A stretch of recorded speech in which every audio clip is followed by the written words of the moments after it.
So today's topic, let's get right into it. We talked about last week technology and how it's advancing so rapidly that we hardly even think about what some of the consequences are. And so today we're going to enter a dream world, as Fresh and Fit might call it. Shout out to Fresh and Fit. A It's dream a great world. podcast. It's a Yeah, great podcast. it really is. It really is. Love you guys. So let's go into that dream world. The year is 2020. Excuse me. It's already 2023. 2033.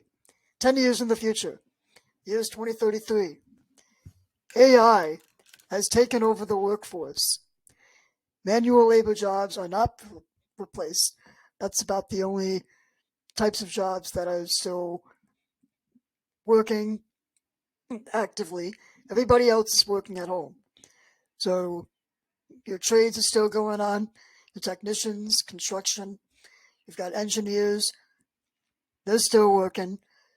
Everyone else, corporate, business, marketing, all that jazz, teachers, they're all online. Everybody's working remotely or not working at all because AI has taken over the workplace and the workforce. So when people are working at all, especially in Western countries, we we don't work. We don't have to because artificial intelligence like ChatGPT has taken over what our creative minds should be doing. And so I just want to get your thoughts on that, Jake, of why, what would happen in such a world where ChatGPT has taken over our creative control, our creative work. It's interesting, Jack, because me as a content creator, I am very significant and very. Um, I'm known to be more of a controlling person, and I like to take control of things on by my own two hands.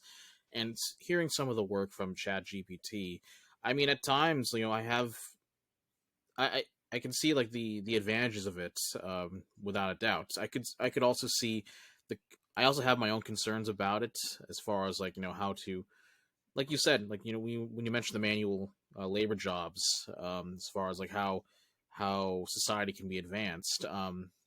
It I mean, what you said last week, what really stuck out to me is, how can we advance as a society if we don't like have that communication with each other, and if we do decide to let go of our two hands and of all things. Yeah, I mean, communication is definitely going to change, I think, in such a world where everyone's communicating online for the most part. I mean, let's think about what happened during the pandemic as an example. Everyone was inside, isolated. People were communicating remotely and through social media. You're right. How can our society advance is a good question, but I I just wonder what we should classify as advancement too, because Mm. our manual labor jobs would still be active in the workforce, and our society would still be advancing economically, hypothetically, if people were working remotely. And so I wonder if we should even classify advancement as cultural advancement. What do you think Mm. about that? And if it could be considered like a good thing or a bad thing, uh, and could have its like two conflicting sides as well, and cultural advancement, the way we have our own traditions, the way we have our own beliefs, could that be altered at all? So, which is pretty interesting, and we've seen it a little bit already with the COVID-19 pandemic, and especially the way we just we rely on social media, and the effects it can have to our mental health, being uh, health as a result of being inside all the time. And we've seen some instances of that, especially in the last 3 years. I agree, and it's very, very concerning seeing what happened during the pandemic and its effects on our culture. And you mentioned mental health. I just wanted to mention I recently heard about a study that mental health drug prescription prices have been rising ever since the pandemic, especially the last couple of years. Hmm. And part of that is because of the demand. Right? Prices rise because of higher demand. Higher demand means higher prices. How are people going to pay for those drugs if their jobs are replaced by AI? They're not going to. They're not going to. All Yeah, right, so then it would be nearly the impossible, really. demand, So then the demand could steadily decrease, but in reality, it's just too expensive because the demand is so high, and so it becomes rather inflationary in a way. It it deems these medical interventions and these prescriptions as not attainable, and so our mental health is going to suffer even more, and will be even could be even more isolated and more lonely. I know for me, going into a online world, and I wasn't exactly working. Well, I was an online orientation leader for university when pandemic hit, but I was mostly a full-time student, and even then, just working from home, it was isolating. It was hmm very tough, and I think a lot of people had similar experiences. What was your experience like during the pandemic? What happened? it's interesting because literally that that season, I just transferred from Oakton Community College, where you and I both went to Columbia College in downtown Chicago, uh, January of 2020. So that was literally my first semester in a full 4 year university. And when everything went down by March,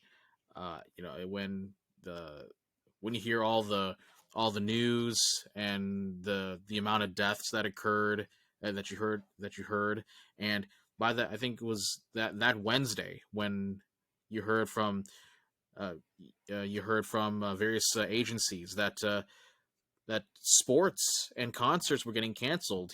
I'll never forget when the NBA canceled, when the NBA postponed their season, rather, and it was like a culture shock to me as a diehard sports fan, and then to find out the next morning that we're not at classes are going to be canceled in person, and finding out, like, later that next week we're gonna have that.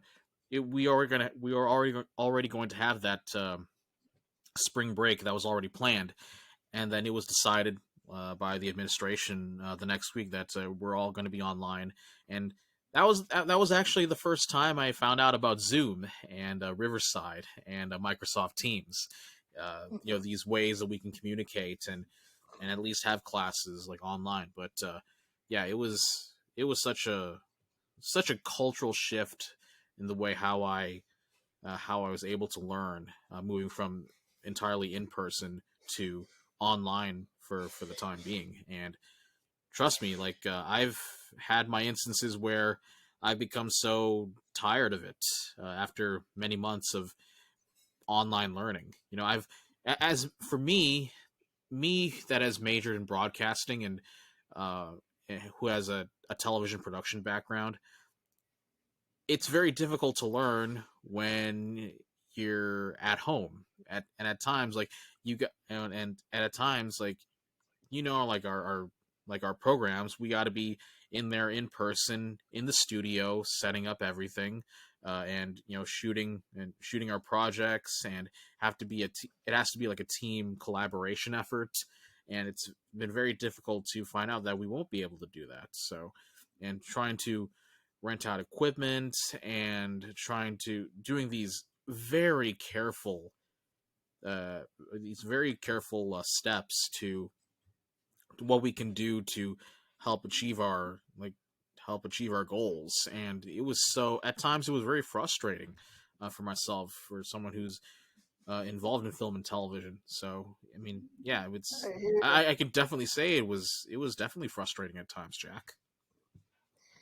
Yeah, I hear you. And a couple of interesting thoughts there I just had was, isn't it interesting how the right solutions came to light as soon as the pandemic hit? As soon as the Hmm. pandemic hit, all of a sudden, oh, we've got the solutions for you already. Here's Zoom. Here's YouTube. Here's this, then the other. Here's all these solutions for you. Yes, we took some time, a couple of weeks, a couple of months to figure things out, but the solutions were already there. And I don't know how much profit Zoom made from all that, but I'll bet that They've had did one hell of a a stock lot rise. for them. They had one hell of a stock rise in the peak of that. I can show I'm you not that. surprised. They had a hell of a profit during that time. So